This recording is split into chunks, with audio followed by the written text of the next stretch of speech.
pulang maleta. Bahagyang nakaawang ang zipper at habang unti-unti niyang binubuksan ito, isang matinding amoy ang sumambulat. Nakakasulasok at nakakaduwal, tila bulok na karne na iniwan nakabilad sa araw. Biglang napaatras si Yusuf, hawak ang kanyang ilong.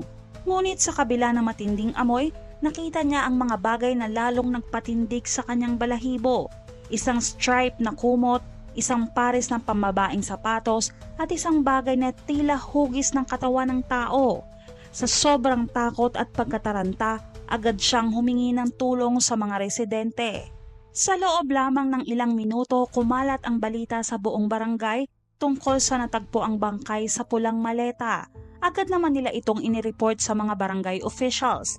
Tumugon si Andik Banga Satya, ang village head ng Dadapan, at ilang residente rin ang nagtungo sa lugar upang mag-usisa.